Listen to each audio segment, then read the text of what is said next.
that's no dice. If you don't have the money to pay your attorney, you think attorney had to work for free? Hello, sir. I know saw it work. I know saw it work.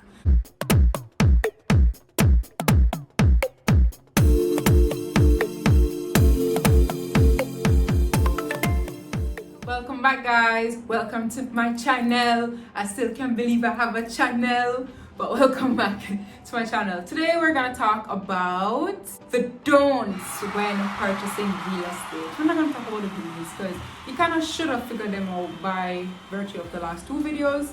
So today we're gonna talk about the don'ts. And wait, this is kind of lean.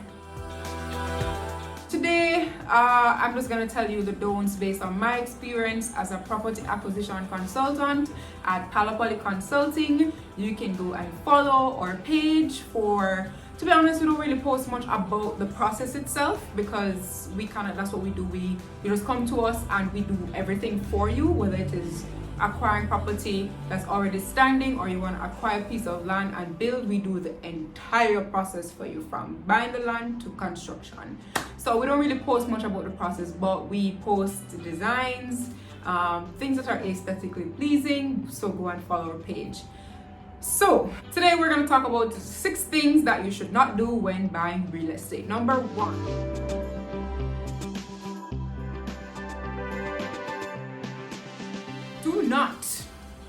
Do not resign or quit your 9 to 5. Even if you have another offer that, that's a lot better than what you currently have, do not resign from your 9 to 5. Wait until you have completed the transaction before resigning. The bank needs you to be employed for at least, I think it's 3 or 6 months. The probation period needs to be over. So unless you're gonna hop over to your next job and you will not be on probation, you should not resign from your job. It will affect the entire process, meaning the bank will actually say, oh, we need another job letter to say that you're employed. And then the job letter is gonna say you're on probation. And then they're gonna say, oh, we can't give you the mortgage because you're on probation and you may not have a job in 3 months. So bye. So please don't quit your job, don't resign, don't jump from job to job during a transaction.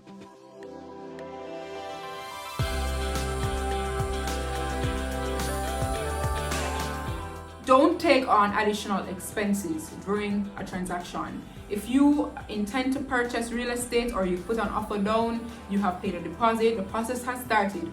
Do not take on additional expenses during this time. Meaning, not go buy a new car, not go buy no furniture courts, upon hire purchase. Don't take on no additional expenses.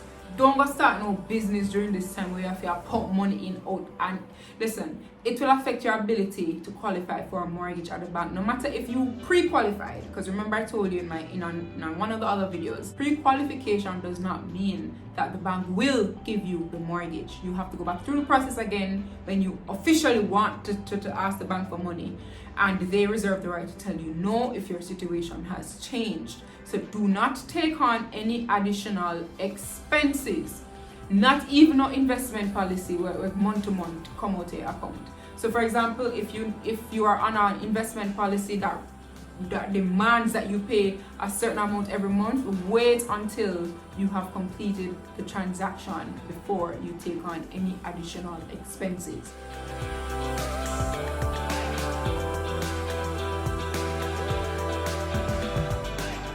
Do not change your credit card behavior. Listen to me. I don't want nobody who buy no real estate figure use them credit card and do no big purchase. Do not use your credit card to take on any grand purchase or grand expense, I should say, that will follow you throughout the life of the acquisition. That is debt. Some banks actually consider your credit card, the highest amount that you've ever used on your credit card against you in your income to debt ratio. So you definitely don't want to be taking on any additional expenses, Do not take on any grand expenses when you are in the process of acquiring real estate on your credit card.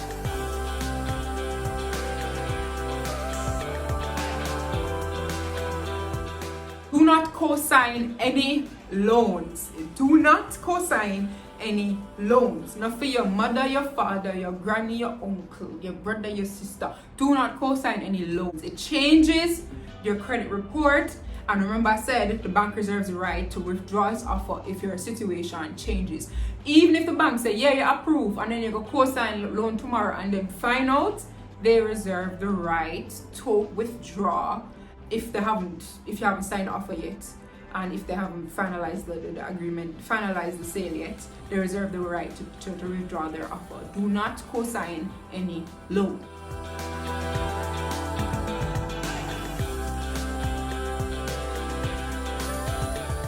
No funds, no process. Do not start the property acquisition process if you do not have the funds to complete the sale. Watch my previous video to see the amount of money that you need to complete a sale depending on what you're trying to buy. If you do not have the funds, don't start the process.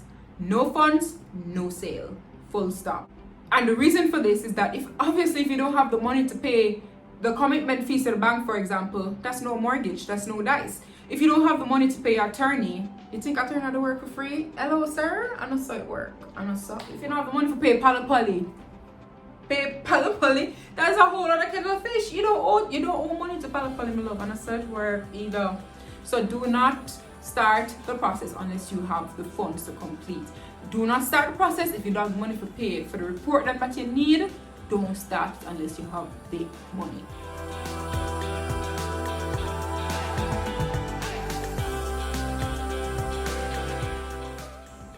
Don't start the process unless you get your shit together. Get your shit together before you start the process. If you need financial statements, don't make an offer, put on money, then get your financial statements done. You don't know how long that's going to take to get done. And remember, once you sign an agreement for sale, time starts running legally. You don't have time to be doing financial statements. Trust me, I learned the hard way.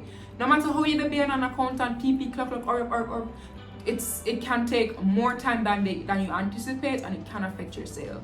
So don't start the process unless you have your act together. Get your job letter, get your pay slip, get everything that you need to complete the process before you actually start the process.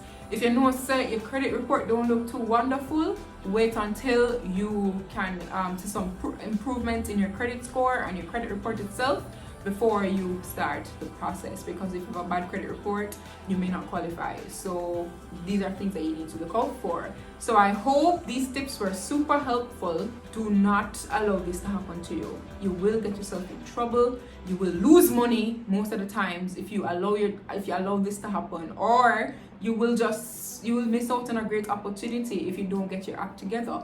If you do any of these, this is what will happen. So guys, I really hope between my first, second, and third video, which is this one, that you have everything that you need to go and do some acquisitions, some real estate acquisitions. You can make some serious money from it if you know how to do it properly. That's how the 1% build their wealth or retain their wealth. Real estate is really the only way to retain wealth. So go ahead and start building. Don't forget to like. I still can't get this right. Don't forget to like, subscribe, comment. Like, comment, subscribe, share. And I'll see you next week. Bye.